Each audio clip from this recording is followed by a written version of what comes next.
Hey everyone, welcome back to Virtualization How To. I'm Brandon Lee, and today I'm sharing 10 essential tips to help you get started with a home lab in 2025.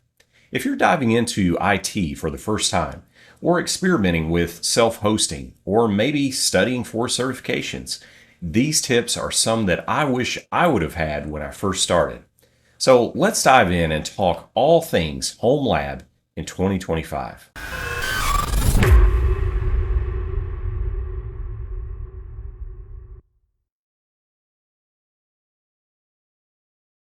Number one, mini PCs. Forget big, noisy servers. You simply just don't need them. Today's modern mini PCs are powerful, they are efficient, and they are compact in size. With up to 96 gigs of DDR5 memory, multi-core processors, 10 gig networking, they can handle workloads very easily.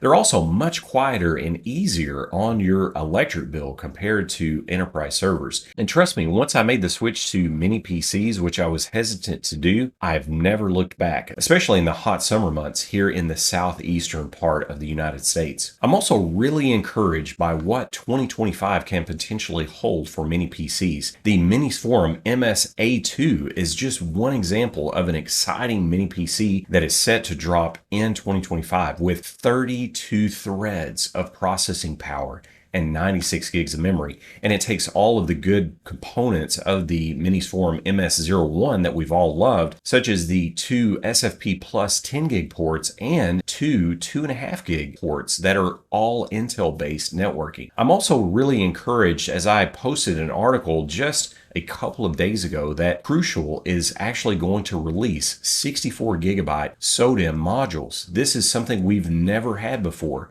potentially giving us 128 gigs of memory in a mini PC form factor. I'm really excited about this year moving forward in this space. Number two is RAM is most important versus CPU. So let's talk about resources. While CPUs are important, RAM is actually the real king in home lab environments. Running multiple VMs or containers, you can quickly take up quite a bit of memory, and it doesn't matter if you're using VMware, Proxmox, Hyper-V, XCP-ng, or something else. Now, if you are running VMware ESXi, you can take advantage of NVMe memory tiering, which I did a video on if you want to check that out.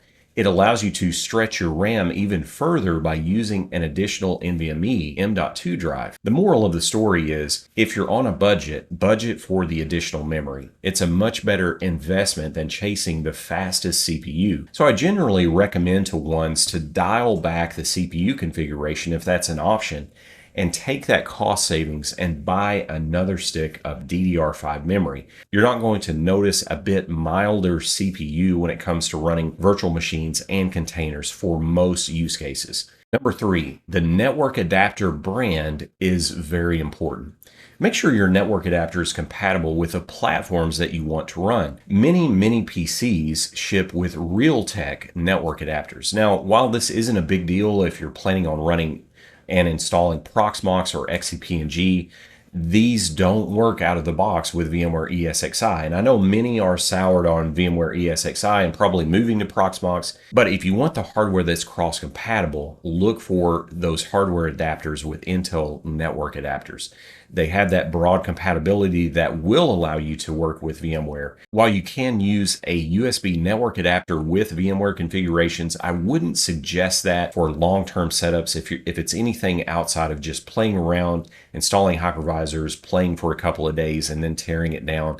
I have found USB network adapters to not be reliable over the long term. Just really weird quirks and issues can crop up. So if it's your production home lab environment that you're looking to build hardware for, I would certainly suggest to stick with onboard network adapters. The number four tip is networking in general.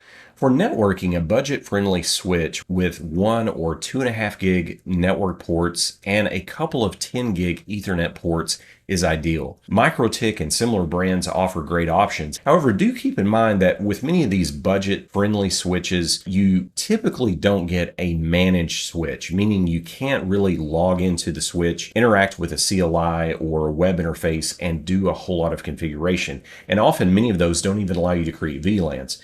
Now, VLANs allow you to segment your network into separate environments like servers, IoT, wireless, LAN, or something else. They are probably something that you're going to want to implement sooner than later. So do keep that in mind. If you're going to invest the money in a switch, I would certainly suggest to get a budget-friendly switch, but it actually is worth it to get a switch that is VLAN capable, as you're not going to regret that in your home lab moving forward. Number 5 is storage. Storage is often underestimated in home labs. If you're running multiple VMs or containers, you're going to need storage that has enough capacity that will allow you to run the workloads that you want to run, but also that performs well. Options like local drives, NAS devices, or software-defined storage like Ceph is an excellent option. Make sure, though, that your setup can grow with your lab. Whatever your intentions are, plan for and budget for the additional capacity you may need. I recommend that starting out, you invest in cheap NVMe local storage for your virtual machines. If you're starting out with a NAS device, look at hybrid configurations for storage that can give you a good mix of speed and capacity for running VMs and containers. Some of the newer NASs will allow you to have both spindle hard drives, spinning rust disks, as we like to say, and then also pair that with NVMe drives that can be used for caching on write or read operations. And when you're talking about virtualization, you can really tell a huge difference with that caching layer that allows those virtual machines or containers to interact with first. Number 6 is licensing. 2024 into this year is going to be a tricky one, especially if you do want to have access to VMware licensing. Previously, you could pay $200 a year and get access to the entire VMware catalog of products, but not so anymore. There is a new Cloud Foundation certification requirement before you can gain access to VMware licensing, even if you spring for the vMug subscription. Now, vMug subscription will allow you to get a pretty sizable discount off of that certification, but just know that the investment this go around is not only going to be monetarily, but it's also going to be the time and energy and effort that's going to be required to study and potentially pass or fail these certification exams. So do keep that in mind. Now, if you're using other free and open source options like so many are these days, such as Proxmox and XCP&G, just to name a couple, then you don't have to worry about licensing. Those are free and open source options that are going to provide a very powerful and robust virtualization layer for your home lab environment. But do keep that in mind when you're thinking about if you're looking at VMware certifications or running VMware inside your home lab environment. Also, when it comes to licensing, don't forget about really cool tools that I think are worth the investment in the home lab to up your tooling game. Tools like Portainer, which also allows for a free 3-node business edition license that you can easily sign up for on their Take 3 link off of their website. It allows you to have those 3 business edition licenses. Also, I think NetData also has a great option for monitoring a home lab. For $90 a year, you can buy that home lab license with NetData, and you can actually have that enterprise class monitoring for your home lab for unlimited nodes. There's no limitations on it. And that, I think, is really, really cool. Those are just a couple of options that you have. I think that are licenses that are worth it to buy for the home lab to have that affordable monitoring as well as Docker management in the case of Portainer. Number 7 is backups. You never know when an experiment will go sideways or you will experience a hardware failure. So have a backup solution from day one. Tools like Proxmox Backup Server, Veeam, or even a simple NAS device can save you hours of work if something breaks and you have those backups in place. Remember, experimenting is part of the fun, but recovering from mistakes is much easier with backups in place. But aren't backups only for production environments, not home lab? Well, technically the answer is probably yes. But when you have a handcrafted configuration on a virtual machine that may have taken you hours to build and to get working correctly, you don't really know all the steps you took to build the configuration. Would you want to lose that potentially? Probably not.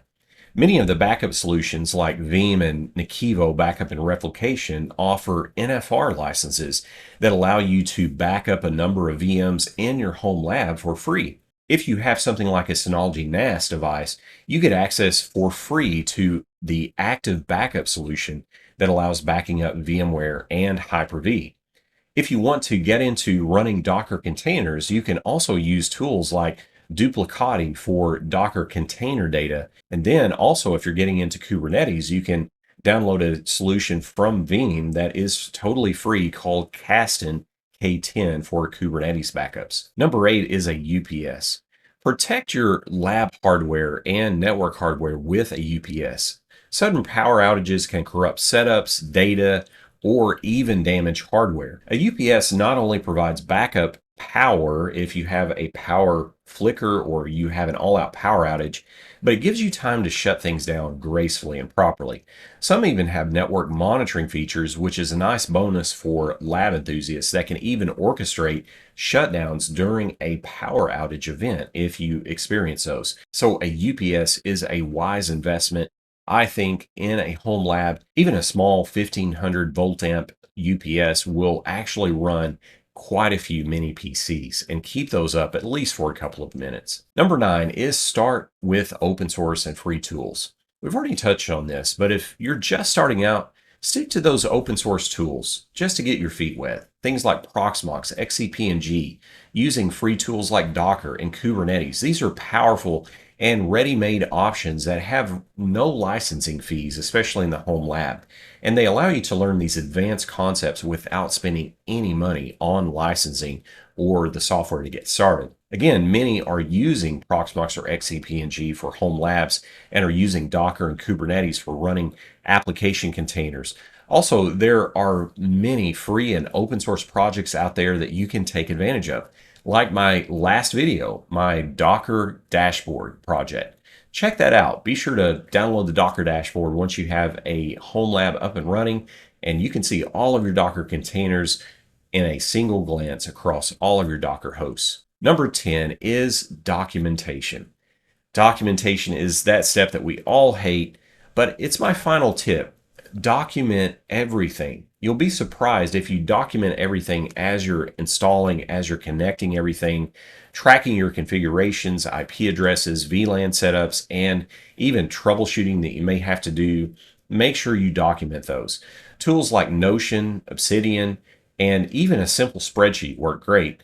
And then also, along with learning Docker, there are many Dockerized open source solutions out there like PHP IPAM that make it much easier to keep up with your network configuration, like IP addresses, VLANs, and all of those network configurations that we all know and love. Good documentation will save you time, a lot of frustration as your lab grows, and you just 6 months later forget how something was configured and you're scratching your head. You'll have the ability to pull out your documentation and immediately get the answer to those configuration questions. And that's it. 10 tips to get started with a home lab in 2025. From choosing the right hardware to protecting your setup with backups and power management, I hope these tips will help you to hit the ground running. If you have questions or your own tips to share, let me know in the comments below. If you enjoyed this video, don't forget to like, subscribe, and hit that notification bell for more content like this video.